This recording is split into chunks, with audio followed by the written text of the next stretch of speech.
one of my favorite places in the world, and I'm out here at Grow Wild where they talk about natural designing with native plants, and we're right outside of Fairview. I'm here with Mike Berkeley today to talk about something that is a great shock to me and a great pleasure, which is to discover that there is a prairie in Tennessee, and it's something that we can establish, or in this case, reestablish. And Mike, out here on this 117-acre area, I know you're reestablishing prairies, right. And it's not all tall grasses, now is it? No, it's not. There's a lot of flowering plants, and I think that's the misconception that a lot of people have, is that you look at the prairies, and a lot of the prairies are of course, mostly grasses, and that's great for your fall and winter interest. But from spring on into fall, a lot of flowering going on. Well, as we walk along here in this wonderful area that you've done, I see a lot of changes through the year. And what have you done to get this going? What did it start like? Well, right off the bat, foremost is to eradicate or clean out the competition. And the most competitive plant, an invasive exotic plant that we have here, is the one plant that we all like for our lawns, and it's very competitive, and it's the fescue. So the first thing we did, since this was a cow pasture, is to start burning and spraying to eradicate the fescue. That got rid of our competition. Now, once you've done that, are you done? Oh, no. You've got to reseed now. Everywhere that there was fescue, at one time there was probably some native plant growing there, some native grass or native flowering plant.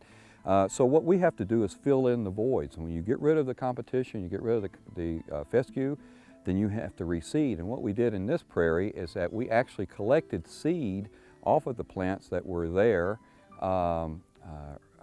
before the killing of the fescue, and then once we get rid of the fescue, we put that seed back down.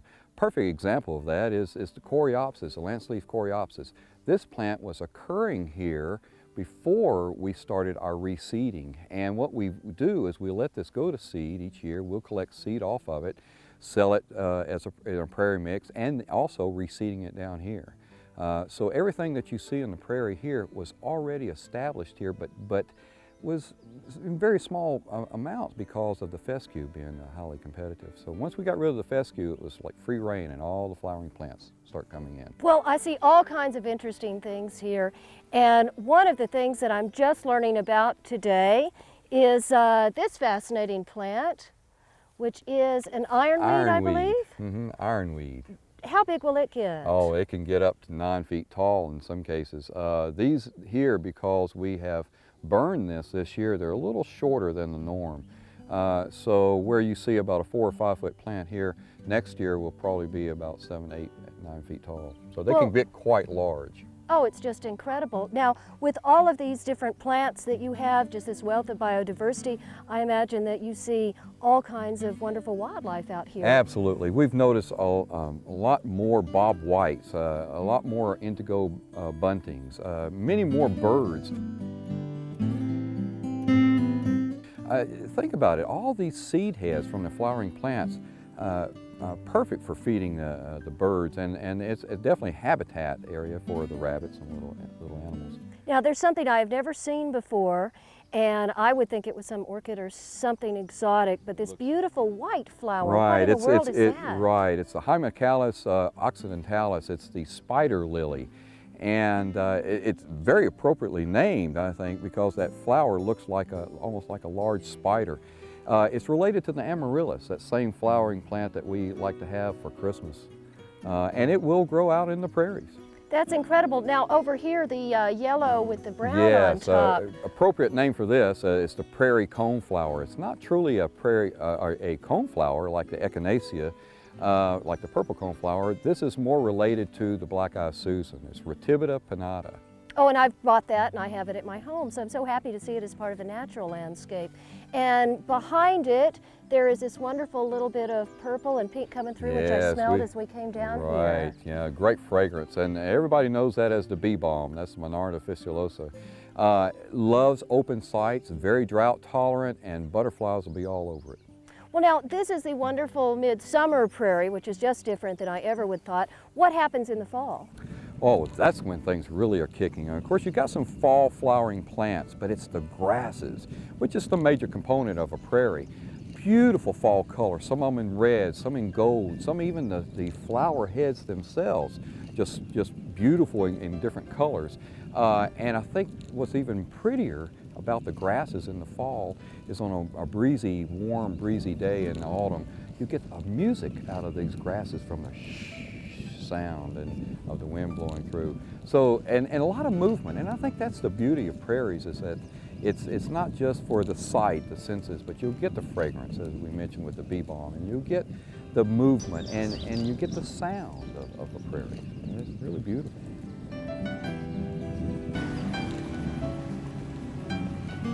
Well, it's something that delights a lot of the senses, and the wildlife, certainly it brings a lot into your life. And I guess with the prairie, there's no deadheading or picky gardening work, is there? Of all the landforms that we deal with, this has to be ultimately the most low maintenance. All you have to do is first get your ducks in a row at the beginning and make sure that you eradicate all the invasive exotics as much as you can to get rid of the competition, and then the reseeding comes in, and then you just kind of let them go. One thing I will promote, though, on maintaining a prairie is a periodic burn. It's just healthy.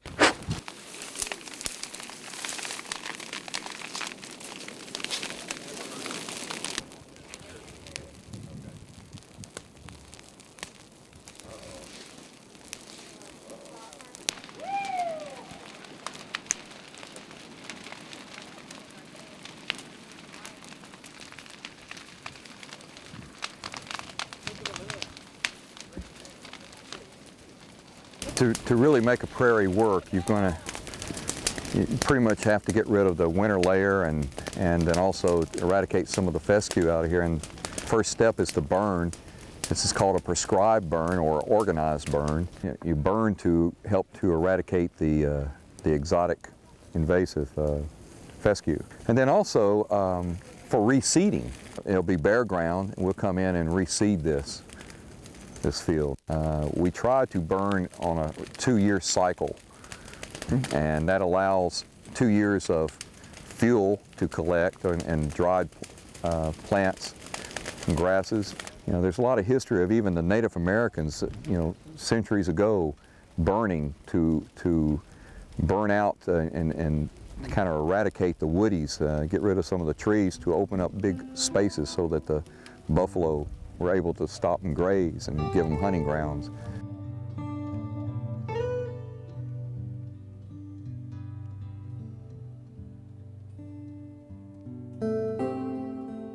Now in the spring, what do you start to see? That must be a really fun time. Yeah, especially right after a burn, and because basically you'll do your burn in the spring, and then right after that, out of the ashes, it's just like Phoenix. You'll see this just flush of color. Right off the bat, the prairie phlox will be blooming. That's a pink phlox. It gets only about 6 inches tall, very fragrant, and it looks like a pink carpet. And then after that, of course, all the taller plants start coming up. And I think some of the beauty is really catching it in the dead of winter. And no, you're not going to find evergreen here. And of course, you're not going to find flowering plants in the dead of December or January, but you're going to see the forms, the textures of the grasses and the spent flower heads. And I think that's the beauty on its own, especially with the snow on the ground.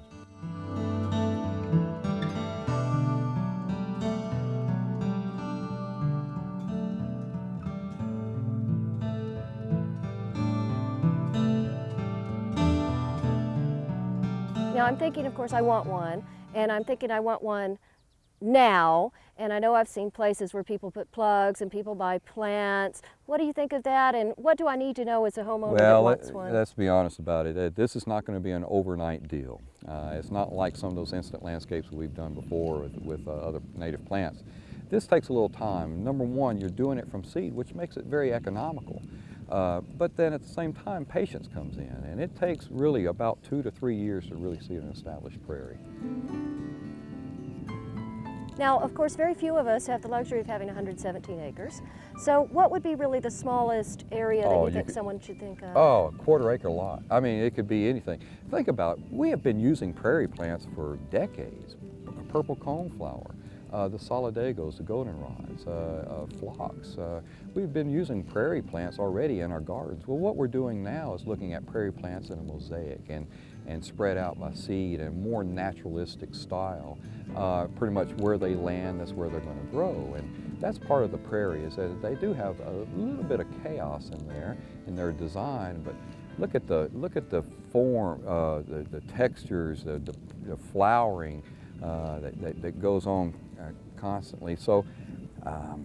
Well, it's a completely different aesthetic, and it certainly is a wonderful idea for people that really want to incorporate a real natural look in their homes, and to, as you said, incorporate those flowers we're used to but want something really different. And I really appreciate the chance to get out here and look at this, and oh, it's so exciting. So thanks so much, and Thank you. maybe one day I'll have a prairie. Oh, I'll make sure you do.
Well, thank you so much for watching. And if you liked this video, you're going to love everything else that we have in our archives and running currently. Go to our channel, click subscribe, and continue watching. See you next time.